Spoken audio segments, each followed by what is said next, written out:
Say real quick before we get going. If it sounds like my roof is coming off, well, it's because it is.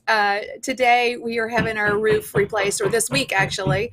I already have a headache, and obviously I couldn't go somewhere else to do today's live because, well, there's Corona, right? But as you guys are coming in, give me a shout out. What in the world are you thankful for as we go through these kind of trying times? We've got a lot of uncertainty going on right now, and so as you're just coming in, just drop in what you're thankful for.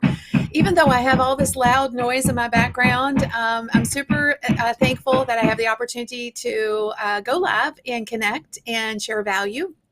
And I have an awesome guest for us today. We're going to be talking about influence and the fact that everybody has it. And that, yes, you, regardless of whether or not you think you're a small fry or not, have influence, and you can monetize it or align yourself with others that also have communities. They don't have to be large. They can be smaller communities that you can have an opportunity to leverage. So again, many apologies for all of the crazy loud noise. I'm going to try to keep my composure. So as usual, we do a couple of giveaways, and we're going to do a couple of different things today. Some of the same giveaways that we normally give away, which is this little webcam cover. In the age of spying, there's a lot of talk around, people spying through your webcam. So that's a cute little, you can't see me kind of thing. And then we also are giving away a ring light today. So grab your copy. And the way you get these, let me tell you how you would win, is if you have an aha as we're going through today's training, just drop in your aha moment and we'll be picking winners from that. From those comments. So don't forget that, because it's important. That's how we choose our winners for our little giveaways. And we're also going to be giving away a couple of copies of Expert Secrets. This is a Russel Brunson book.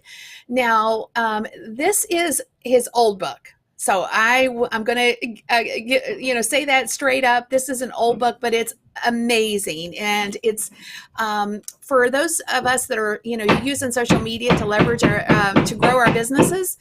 This is an amazing book because it talks about funnels and, more the digital marketing side, which a lot of us struggle with.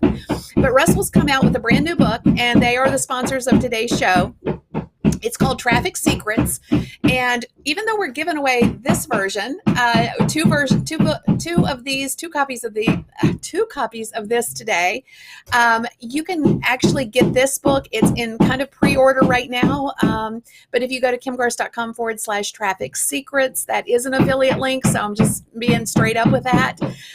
But you can, for just shipping and handling, you can get a copy of this book. I have just started on this book, and what I find fascinating about it is that it is just timeless gold. I'm really impressed with it so far. Highly recommend that you go grab a copy of it, and hopefully you'll win one of the copies of one of his previous books. Okay, so let me share. Yes, I'm thankful for big God surprises too. Yes, I tell you, it's fascinating how throughout all of these crazy things that are happening in the world. Hey, Eugenia, thank you for pressing through for us. I tell you, I have to admit that this whole sound thing is unnerving, especially when I know I'm loud and I know the quality of sound, and it just makes my head hurt. But anyway. Let me introduce today's guest to you because he's amazing. I have known Mike Allton for years now.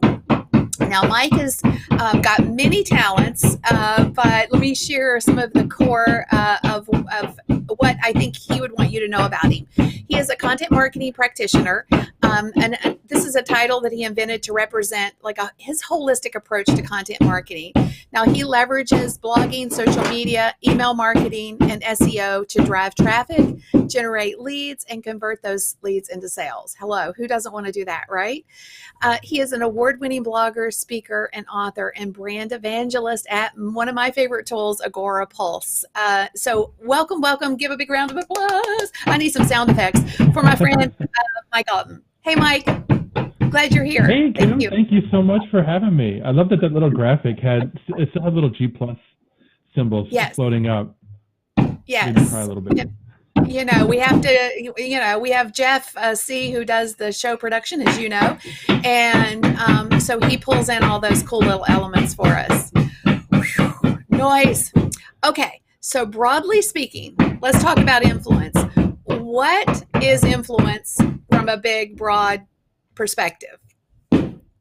Oh, wow. Well, from a big, broad perspective, influence is your ability as an individual or a business to influence somebody else. And I know I used the word in the definition, and my English teacher would have yelled at me for doing that. But it's your way to persuade somebody, to inform somebody, or to persuade or inform a large group of people. So, and I put it that way because it could be as little as one person. If you can influence your neighbor to stay socially distant today, then you are an influencer, although you probably wouldn't use that influence very often. So when we talk about influencer marketing, we're usually talking about individuals or businesses who are deliberately creating an audience, even if it's a small audience. They're deliberately creating an audience, and they're establishing themselves as an expert, an authority on a particular area of interest, whether that's a hobby or a business, that's totally up to you. But you have that opportunity to talk to other people and to teach them about things and educate them and potentially persuade them to make a purchase of some kind. You know, going back to the whole influence thing, we all have influence. People ask us, hey, what's your favorite restaurant? What did you like that movie, right? So we're constantly sharing things that we like, whether we understand that that's influence or not. It's an opinion that people trust because they're asking for your knowledge, essentially, or your opinion, I guess is a better way of saying it. So how does that tie into? Absolutely great point, because a lot of the comparisons that I like to make to people is to old word of mouth.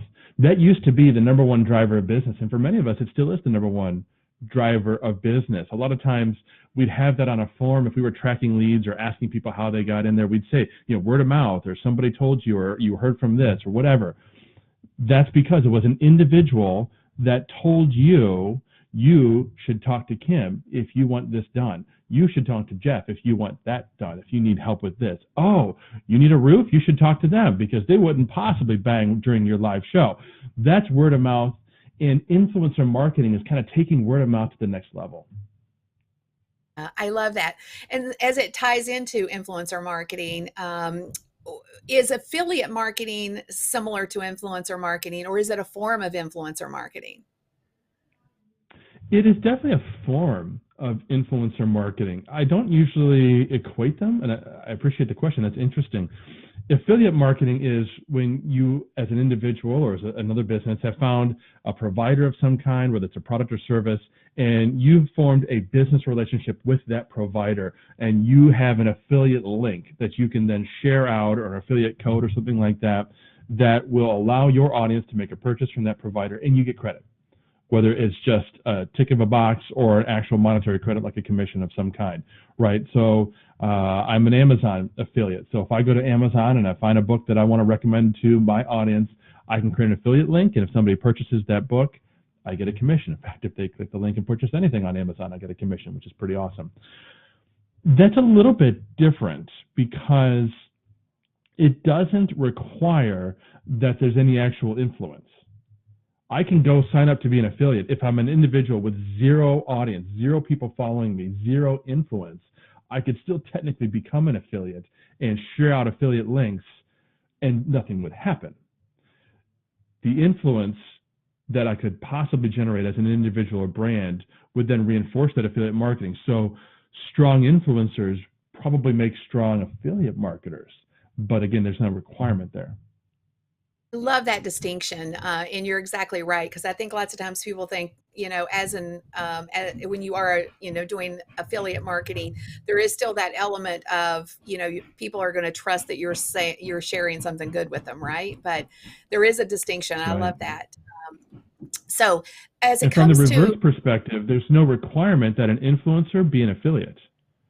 Right? Some good point. influencers are influencers for free just because they really like a particular product. Like I have no business relationship with Evernote, but I talk about Evernote all the time because I use Evernote every single day and I believe in the product and I enjoy it. I don't pay them, they don't pay me, but that's just the nature of that particular relationship.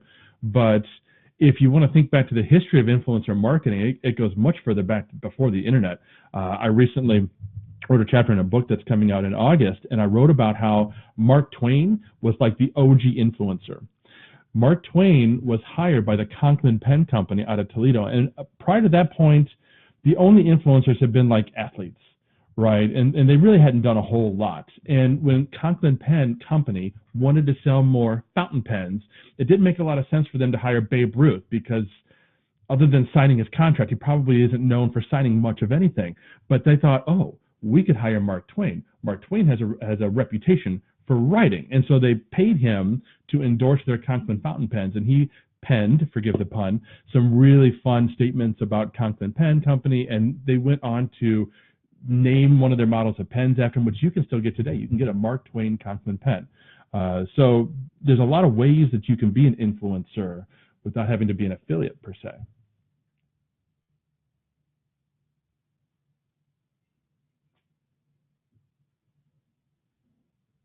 I don't have any audio from you, Kim. Sorry about that. I'm trying to block out the noise, so I forgot that I hadn't I turned the know. mic back on. So there are categories of influencers, right? And I know obviously we're going to be talking more towards the smaller end of the spectrum, but can you explain kind of the breakdown of what the influencer market looks like from a category perspective? Yeah, absolutely. We typically talk about 4 different categories. At the top level, the ones that we all know, celebrities, we usually refer to those as mega influencers, people with just millions and millions of followers. And the interesting thing about mega influencers, we all know them, but that's a double-edged sword. We all know Kylie Jenner. We all know Morgan Freeman. But because we all know him and we all maybe follow Morgan, his audience is very dispersed and he's very expensive.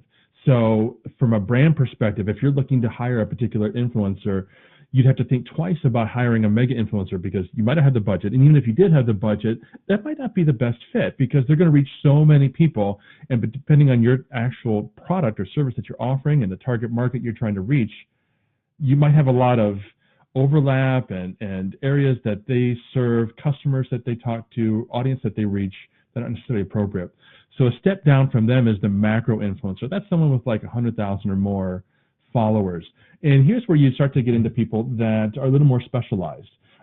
Social media influencers, people who actually talk about social media on social media and are somewhat meta in that way, are great examples of that macro influencer space. And then below that is the micro influencer. That's usually someone with about 10,000 or more followers.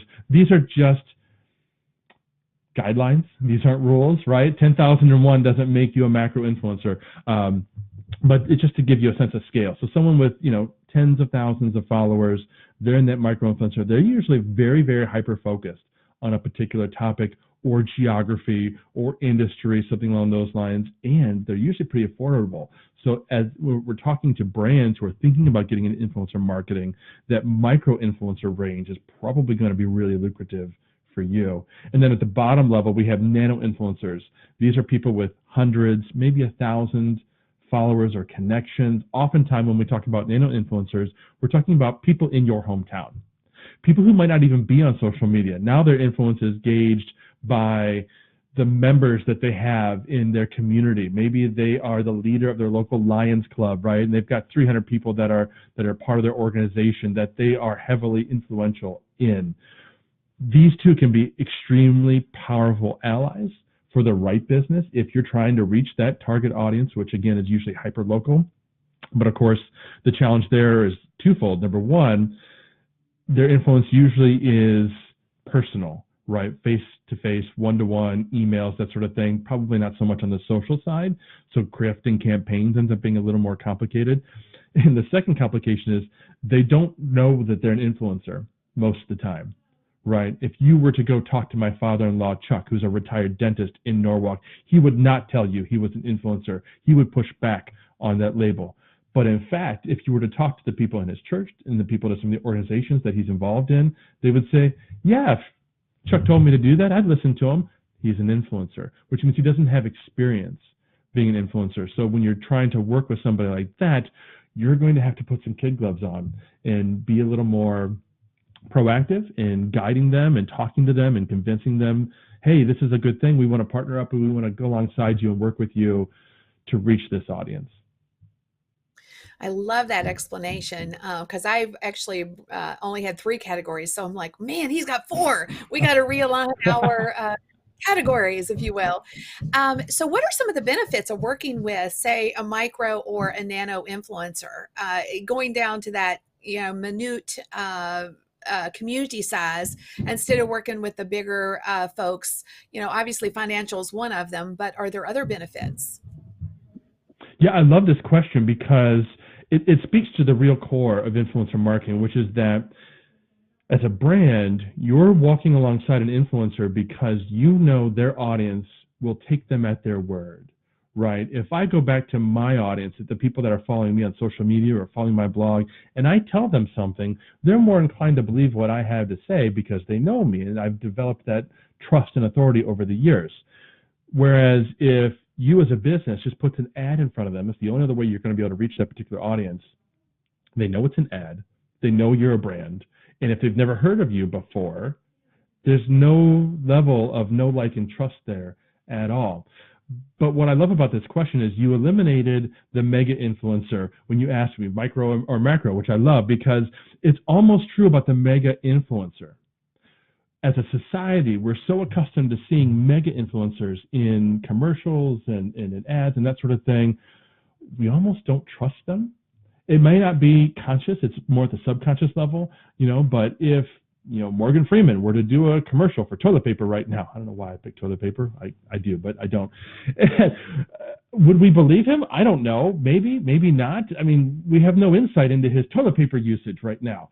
So at the macro or the micro level, we have actually gotten to know those individuals, particularly today with the advent of live video like this, because 10 years ago, Kim, you and I were writing all the time, and that's all we were doing. But then Periscope came out, and you blew up, because with Periscope, people were able to create this connection to you. They were able to see you, they were able to hear you, and they were able to see your body language and all those visual cues that go into it that it's just hard for us to put when we're actually creating written content. So that that level of know, like, and trust went up exponentially with the advent of these live video broadcasts. So it's a lot easier for the micro and the macro influencers to actually use that influence. And therefore it's easier for the business to kind of take advantage of that and reach that target audience with something that's interesting, with information or an offer that's actually going to relate to them.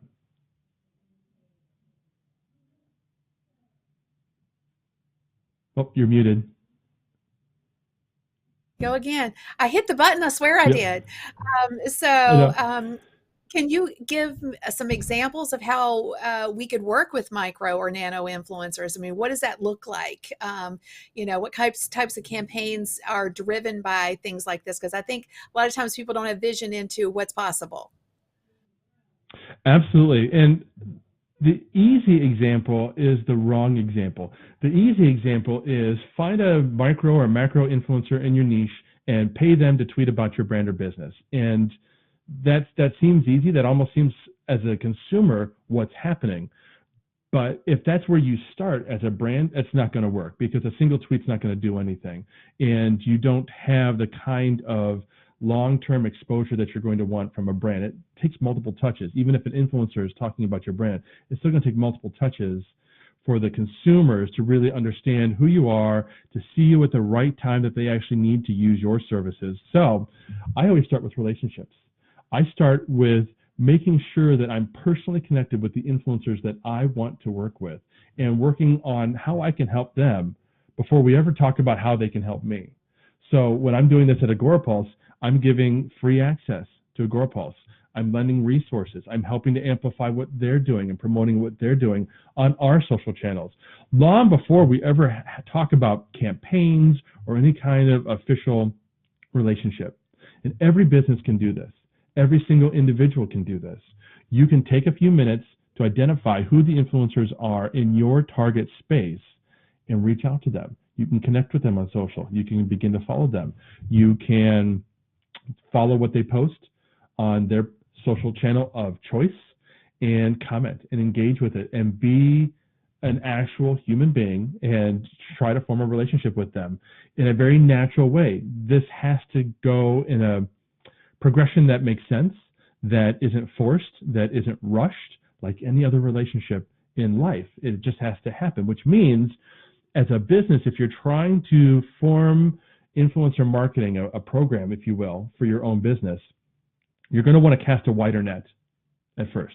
I usually recommend using tools like Buzzsumo to identify influencers in your niche and start with, say, 25 to 50 individuals or brands who are developing an audience in your area, whatever that area of expertise is, and follow their social channels and start to work on building relationships with them. And that's assuming you're starting from scratch, right? That you just don't know anybody in your niche, which hopefully that's not actually true.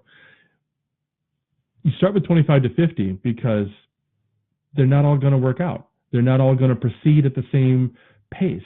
You might hit it off with somebody and start having conversations on their posts. They might start resharing some of your posts. You might have some conversations in private messages, and that might lead into collaborating on a live video like this or some blog content or something else. That might happen pretty rapidly.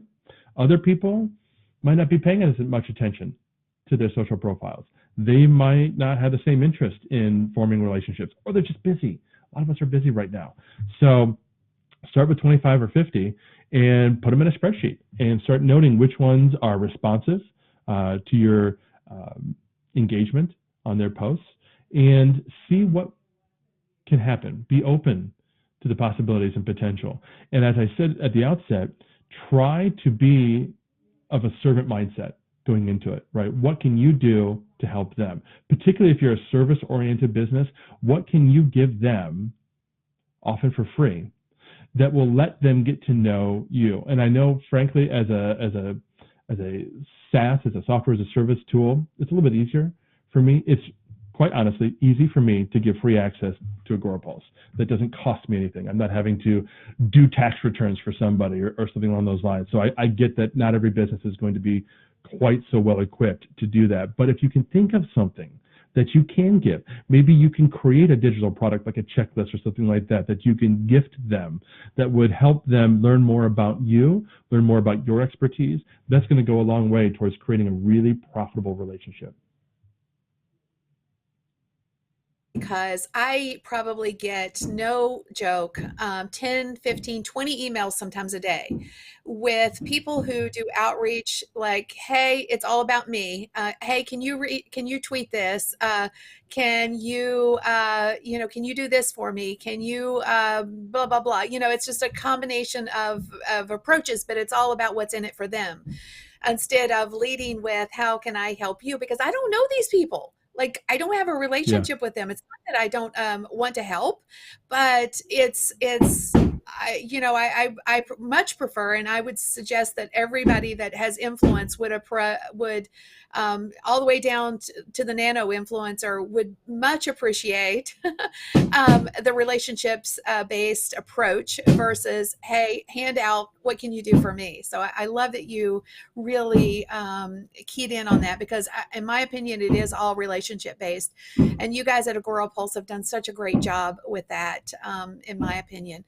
So next question is, are there some social platforms that are better for influencer marketing campaigns than others, in your opinion? Ooh, I thought you were going to ask about connecting with influencers, and then you threw campaigns on the end of that question. I was like, oh, for campaigns. For campaigns, I would say it just depends on your business and your niche. because YouTube can be just as powerful as Twitter or Instagram, depending on the nature of your business and who you're reaching, who you want to reach, right? And the nature of the influencer. Obviously, I run the influencer program at Agorapulse, where we have about 50 influencers in our ambassador program. And I recognized early on that not everybody's skill set, not everybody's focus areas is the same. I'm a writer. I don't create video. Don't go to my YouTube channel. It's terrible. So as another brand who wanted to work with me as an influencer, you would not approach me to create video content for your brand. That wouldn't make sense. That wouldn't be utilizing my skill set, utilizing my audience. It's just not going to turn out very well. Whereas, at Agorapulse, if we want to create video content, we can totally turn to Owen Video, right? And he's going to create some amazing stuff. Andrew and Pete's going to create some really fantastic tutorial type content about our brand. So we identify that. And so I guess the answer to the question is, as I said, it depends on the influencer and where their strengths are, whether it's written, visual, video, depending on the platform. Because as the person who's running our program at Agorapulse, I'm everywhere, right? I'm on all the platforms. Whoever wants to talk to me on a Twitter DM or a Facebook private message or an Instagram private message or even Pinterest comments, I'm paying attention to Pinterest comments and the inbox there. I may be the only one, but I'm paying attention to those things because I want to have the conversations wherever the influencers are having the conversation.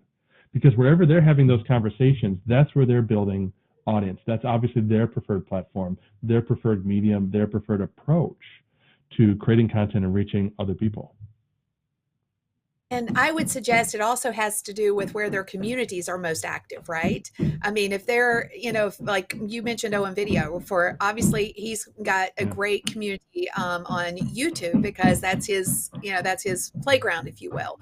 Or Jen Herman, who is a Instagram pro. So her community is probably more aligned with, Instagram. So I think you need to, if you're looking for influencers, pay attention to where your demographic is, and if the influencer's demographic or community is there as well, because I think you have to pay attention to those things, which begs the next question. If you're just getting started and you want to create your very first influencer campaign, where do you start?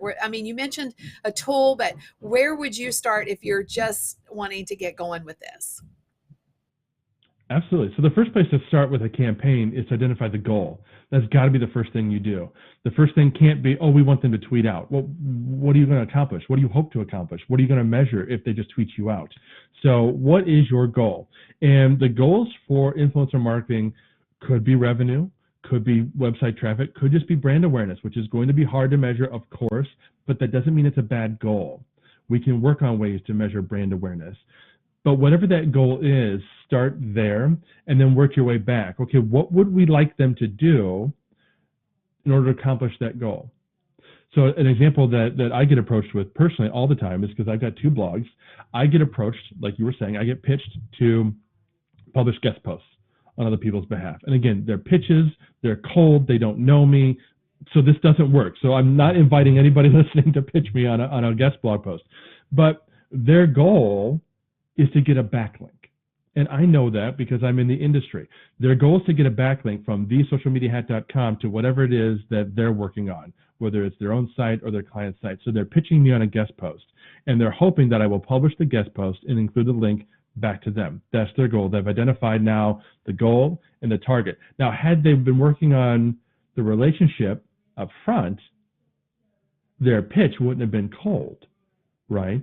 If my friends at SEMrush send me an email and say, Mike, we'd like to publish a guest post on your blog, I would say, absolutely. I would be happy to do that. And for you guys, I would do that for free because we've got the relationship there. It's when these brands come out of the woodwork and I've never heard of them, that's when that fails. So that's why we still need to go back and do all that prep work first, so the relationship building. So you've got the campaign, you've got a goal. Now you've figured out what you can do to achieve that goal. If it's brand awareness, it's just having that particular influencer talk about you in a very natural, organic way on their preferred platform as much as you can manage. So if it's video, let's do some live video interviews. Let's bring on some guest experts. Let's have them on your channel and vice versa. Those are the kinds of things that you can do over time. If it's Instagram, it's creating, feed content and story content that talk about your brand. And not a lot. You don't want to overwhelm the audience and feel like they're being sold to. You want it, again, to be as organic as possible. So you want to work with that influencer and take a look at, what do they usually post? How do they usually talk about themselves, their business, their partners? How have they done campaigns in the past? If they have, look at those. Take some time to look at what they've done in the past. And again, if it's a nano or even a micro influencer, they may not have worked with other people before. So asking them probably isn't going to get you very far. If it's a macro influencer, they've probably done some influencer marketing campaigns in the past, and they can work with you, and they can point to specific campaigns that they've done in the past and say, look, yeah, we did this campaign with this brand that's kind of aligned to what you want, to your type of audience and so on. And we can replicate some of that because these things worked back then. So just know that going into that, again, because if you're working with smaller influencers, you're going to have to do most of the carrying of the load in terms of the logistics behind that campaign. So you identify what they've done. You identify the style of their posts, because you want to create a campaign. You want to create some content that fits, that isn't jarringly different from what they usually talk about or how they usually talk about life, business, whatever the case might be. And you work with them, you give them some guidelines, and then you let them do it. And I dramatically pause there on purpose, because you need to let them go. You need to let them go create the content the way that they would normally create it, and allow them to be creative the way that they're normally creative. And you just step back and be content with the results, whatever they are. You can't micromanage too much, because you're going to end up stifling their creativity, and you're going to end up changing in a very fundamental way what they talk about and how they talk about it. And then it's not going to come off as natural and organic and authentic. And that is the killer to influencer marketing campaigns. If I make you say something and it doesn't come across as authentic because I'm making you say it, your audience is going to be able to tell that, particularly when we're talking about video and images, because you can tell when I'm lying. You can see it in my face. Not that I'm lying right now. Don't look now. But if I was, you'd be able to tell. You'd be able to see which of the influencers, based on what they're doing right now and what they've done in the past, is being authentic. We can spot that in body language, in tone of voice, and so on. So you want to allow them the freedom to be creative, and then have some benchmarks in place tied to that goal. What is it that we want to accomplish? Well, if it was brand awareness, maybe we're looking at reach and engagement, right? Those top level metrics. How many people did we actually reach with this message? How many people liked and engaged it? That's all we want to know. And if it's, other indicators like revenue, traffic, we can measure those too. Great answer. So if you are committed, you're going to do it. How do you find those macro or nano influencers? You talked about Buzzsumo before, but are there other ways that you can search for and find great people to start building those relationships with? Oh, sure. Well, one of the easiest ways is to get referrals from the existing people that you know. I ask my ambassadors, my influencers all the time, who else do you know that would make a really great partner with us? And I'm not asking them to vet them. I'm not even often asking them for an introduction. I'm just asking for names. Who do you know? Who should I be talking to? Who should I reach out to? Who should I follow on other social channels? So that's the easy way. Another way is to look for events in your space and look for who's speaking, who's participating, who's a major player in each of those events. Another example from the social media space, we're a social media marketing tool. We went to Social Media Marketing World last month. We sponsored the speaker dinner because those are my people, right? Those are the people that I want to be partners and influencers for Agorapulse. And we said, everybody in the room, there were 200 speakers, everybody in the room, if you'd like a free account at Agorapulse, talk to me. Those are the people I want to follow. If you can't actually be present, most events these days, they're going to create Twitter lists of their speakers. So I love subscribing to those Twitter lists, following them, making sure I'm following every single speaker in that list, and beginning to engage with them, particularly the ones that I can tell by their bio and their tweet history have a history of talking to my target audience. Those are my people. Those are the ones that I want to talk to. But I think the most important thing is showing up, whether it's in person. Obviously, we can't do that today, but that's all right. That will change soon enough. Or virtually, being on calls like this, going into groups and communities, participating in Zoom calls, meeting other people, networking, showing up, being present. As the person who's running the influencer marketing campaign for your business, whether that's your job title, whether you're the CMO, whether you're the CEO, and you're doing it because there's nobody else you can do it, that's all fine. Carve out the time to be present. Have those conversations. Because often, if you are participating in somebody's posts, say they're posted to Facebook, and you like the post, and they're talking about a topic that's relevant to your business, and you comment, and you start to have a conversation there, that conversation is not private. It's visible to everybody else who sees that Facebook post. It's visible to everyone else who wants to participate in that conversation, and you might very well make some connections through that conversation that were unintended. So being present and being open to those kinds of possibilities is going to dramatically increase your net, the field of people that could potentially be really good influencers for you and your brand. Love it, love it, love it. So we have a moment of peace and quiet. Like, y'all, can you hear that? I can hear myself think, is a shout out from an influencer useful? That's such a great question, Paul. What do you think, Mike? Is a shout out useful? I get a lot of requests for those on Instagram in particular. It's useful. It will depend on the influencer, the size of their audience, and what it is that they're actually saying, right? If a random influencer says, hey, go buy big pens, that's not going to do very much. It's not going to have the kind of impact you want. Whereas if you find a hyper-local influencer, and that's the target audience that you're trying to reach, the impact will actually be quite a bit more. So this goes back to what I was saying before, where if you want to have real impact with an influencer marketing campaign, you've got to build a relationship first. A one-off shout-out, who knows? You might drive some business, you might not. And you won't know until after the fact. And you won't know what that's worth until after the fact. And I guarantee you will not pay what it's worth. You'll either overpay or underpay. It's like guessing how many beans are in the jar. You're not going to nail it. You can't. So either you're going to dramatically underguess and you're going to pay them $500 and you're just going to get tons of sales out of it, or you're going to pay them $500 and you're going to get nothing. And either way, it's a gamble. So if you start with a relationship, there's opportunities there for organic, natural, free things to happen, which are amazing. I have these wonderful relationships, and I love my influencers. I love my ambassadors. I have these wonderful relationships with them. And so often they talk about me and the brand, and I didn't ask them to. I didn't pay them to. They do it because the relationship is there. And we do it for them too. When Kelly Noble Mirabella puts out a new chatbot course, we share it on our channels. So when we put out a new tool that helps employees become advocates for their brands, she shares it on her channels.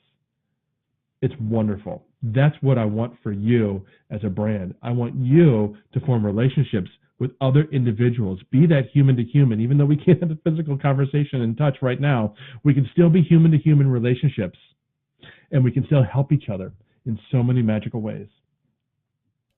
Love it. And that's what I've said this before. It's one of the things I think you guys have done so well is to create those relationships, and they're so valuable. Is there, yes, unintended connections through conversations? Yes. So I know there's a lot of influencer tools out there. Are there any that you would recommend if they're trying to find, instead of maybe going to Buzzsumo and making a list, are there resources like a platform that, is a clearinghouse, if you will, for being able to connect and find people that would be, your ideal person for an influencer campaign relationship? I know there's a lot. I don't know if there's any good ones. That's why I'm asking the question. I'm not sure that there are any good ones either, to be honest. There's different ones. Usually they're very platform specific. And so I don't usually get into too many recommendations because they're so platform specific. Instagram's usually the easiest platform to find tools for, but it's tough because any kind of tool is going to be based on very surface level metrics. In other words, if I wanted to know who the influencers are on Instagram, it's only going to be looking at followers and engagement on the posts. That might not be the end all be all that I want to know about that influencer or that cadre of influencers. So I really do love Buzzsumo because with Buzzsumo, I can identify people who have good followings on a lot of different platforms. And then I can dig down into the content that they're creating and see what their most popular content is. Does it have anything to do with my business? Yeah, they're a great influencer on Twitter, but are they talking about things that make sense to me and to my audience? Will it make sense for my brand to be inserted into that conversation? So I like starting with BuzzSumo for that regard, but there's really nothing better than the platforms themselves. We're really talking about social media influence, really, at the end of the day. And so using the platforms themselves and finding out, okay, who has content right now, who is posting about topics that are of interest to me and to my audience, and what are they doing? How are those posts resonating? You might find somebody that has a Facebook page with 50,000 fans, and they might at the outset look like, oh, okay, they're posting every day, they've got 50,000 fans on their Facebook page, that's interesting. That looks like that might be a really good influencer for me. But then if you look at the posts themselves, you'll see 1 like, 2 likes, 0 comments. That's an unengaged audience. That's not very worthwhile to a business that wants to reach 40, 50,000 people, because you're not going to reach them. They're not using the platform. And if you look closely at the posts, you'd probably be able to figure out why. Maybe they're just broadcasting, maybe they bought all those fans. Who knows? But I think if you look at the platforms themselves, at the individual profiles, if you do some searches on hashtags, if you do some searches on some topics, that's going to surface for you individuals of interest. Now, the other tool that I use, which isn't going to help you find the influencers, but it is going to help you in a moment, is Nimble. Nimble is the CRM system that I use for tracking the influencers that I want to engage with.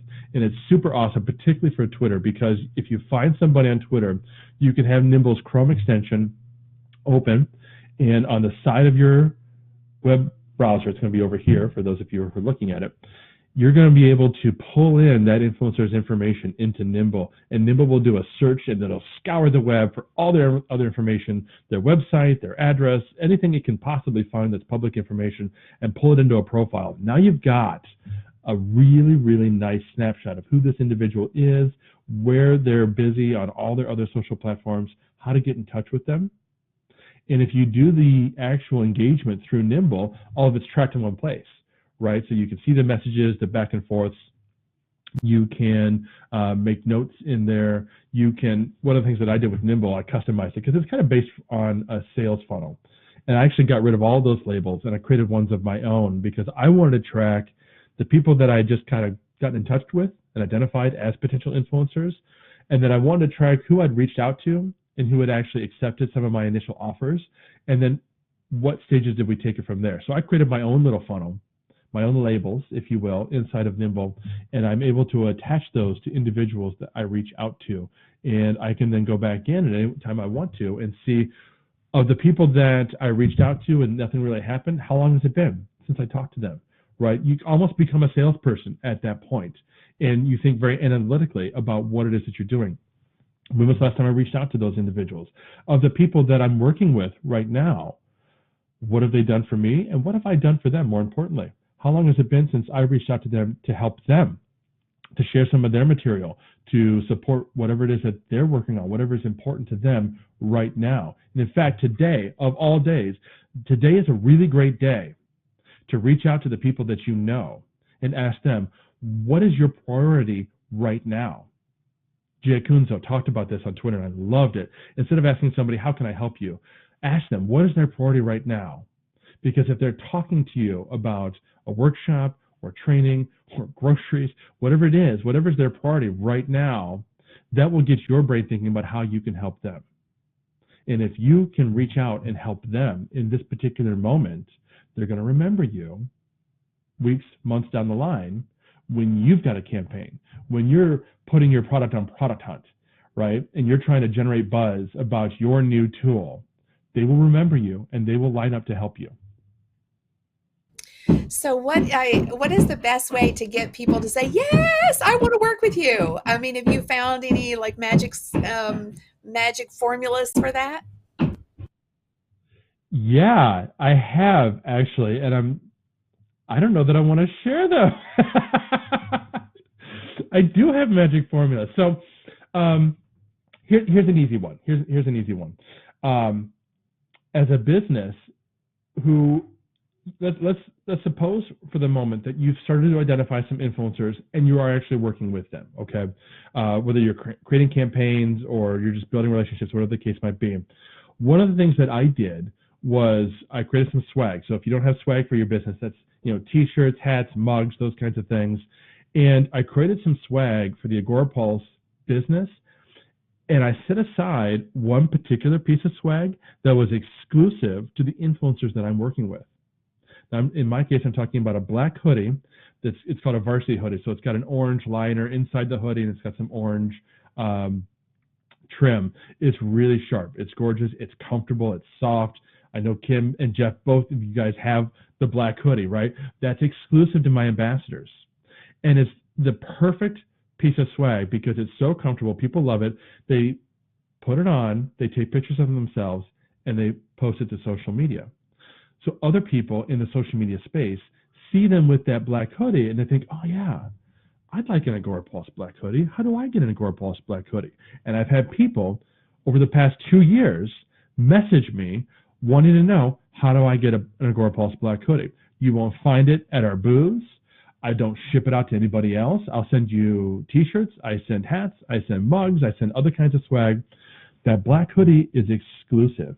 And it didn't happen overnight. It happened over like 6 to 12 months as more and more people had access to that black hoodie. Like I said, now I'm up to 50 people who have black hoodies plus employees. We're the only ones. And so now when people are traipsing around in that black hoodie, that has that kind of magical, that buzz that happens around a brand when people of prominence, people of influence are doing something. They're not even just saying, hey, go buy Agora Pulse, right? It's not overt. They're doing their normal thing, but they're wearing a black hoodie. Same thing that happens in groups. When I ramped up the ambassador program in 2018, started having very deliberate conversations with the people that my boss, the CEO, Emmerich, had been talking to over the past few years, people like you, Kim, but I added another 10 or 12 other prominent people in our space. And what happened within the first couple months is the same conversations were happening that had always happened in major Facebook groups and other communities. People would go in a social media managers group on Facebook and they would say, hey, what tool should I use for social media management? But there was a shift that happened because I was having conversations and I was working to help and create relationships with key people in my space. Instead of all kinds of people piling on to use this, that, or the other tool, now all of a sudden the conversation shifted and it was a pile on about Agora Pulse. And it was noticeable. It was tangible because people came to me and they said, wow, Mike, all of a sudden, all these people are talking about Agora Pulse. That's all I ever hear is Agora Pulse this, Agora Pulse that.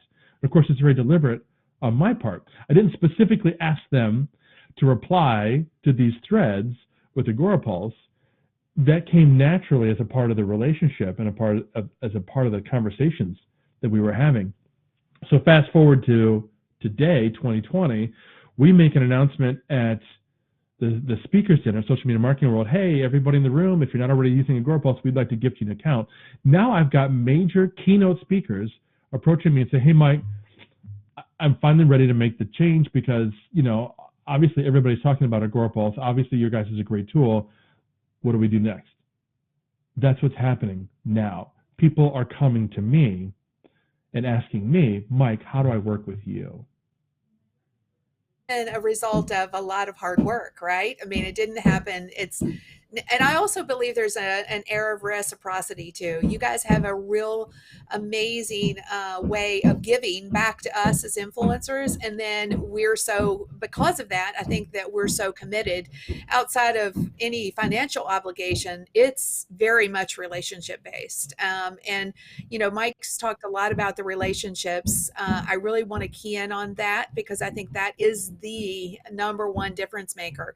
I mean, yeah, you can go find a tool and you can find an influencer and you can pay him $500 for a shout out, but it's not going to get you the same level of loyalty. That's really what it boils down to is loyalty, brand loyalty, and you know, buy-in for you and your brand and your business. Which leads me to my last question, and right before we pick the winners for today's giveaways, is expectations.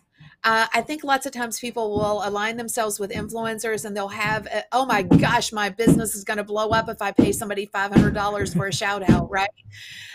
So I just like to manage those or kind of give some framework. What's your thoughts on expectations when you align yourself with an influencer?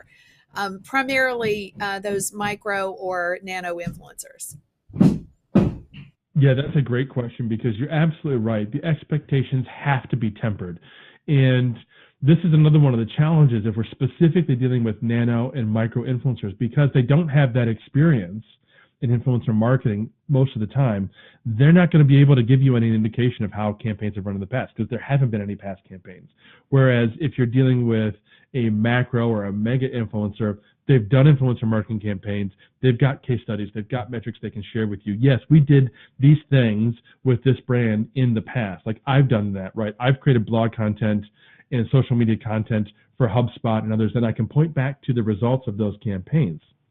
If we're dealing with a micro or an nano influencer, they won't have that. So you're going to have to do your homework. You're going to have to do some research on influencer marketing campaigns and look for examples at that level and try to come up with some reasonable expectations. Generally speaking, you're going to be looking at fractions of results. So let's say someone has 1,000 followers on Twitter and you pay them for one tweet. Well, that one tweet is only going to be seen by a fraction of their followers.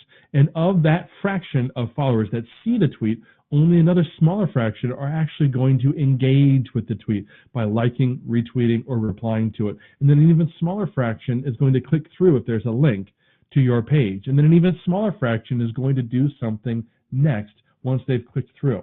So this is they call it the law of reducing returns.